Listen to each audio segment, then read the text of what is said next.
Hey, what's up? Sylvie here, and today I want to talk about safety tips while paddling, especially alone out on the water. So today I am on Lake Arenal here in Costa Rica. It's a little cloudy. We cannot see the volcano today.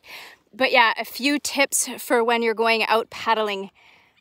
Number one, what we talk about in my trainings is having a float plan. So letting somebody know where you're going, what time you'll be on the water, what time you plan to get off the water, which direction you'll be going in. So let somebody know. I texted somebody right before I got on the water, I texted, hey, I'm going on the water now. I'm paddling towards the volcano. I'll be following the shoreline and I plan to be off the water at noon the latest. So have a float plan. Let somebody know where you're going, what time you'll be on the water and off the water.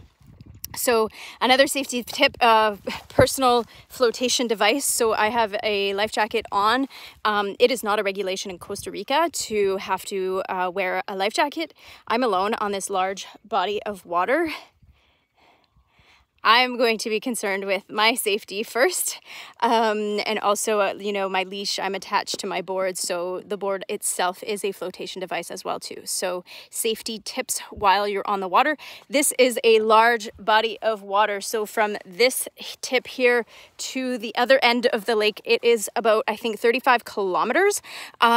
So that means when the wind picks up on this lake, it tends to get a little bit crazy. Today it is a cloudy day. There's not that much wind on the lake. It is very calm, but yet I am following the shoreline, so I'm not going to go paddle in the middle of the lake. If the wind picks up, I will be going all the way to the other end of the lake. So just being mindful also which way the wind is traveling. So I know this is my third time on this lake.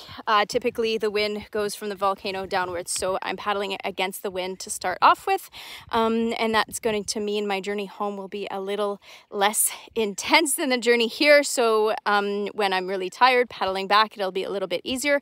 And this also means that if the wind picks up, it pushes me back into the area that I started. That is where I want to get off.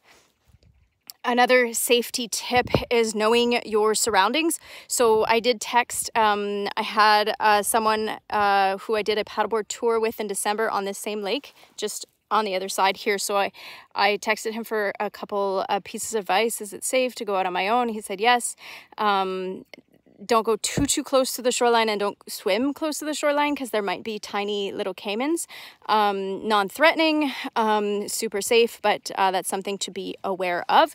Wasn't going to stop me from being on the water today. And I also know that in this area, so there's a road that kind of follows all along around the shoreline. So if something did happen, I could potentially get off right here and find a road and make my way back to where I started by foot. So always having a bit of a plan, knowing your surroundings, knowing the lake, the wind conditions, and letting somebody know where you're going, and wearing your safety gear as well too. So those are just a few safety tips from me to you while you're paddling, especially solo.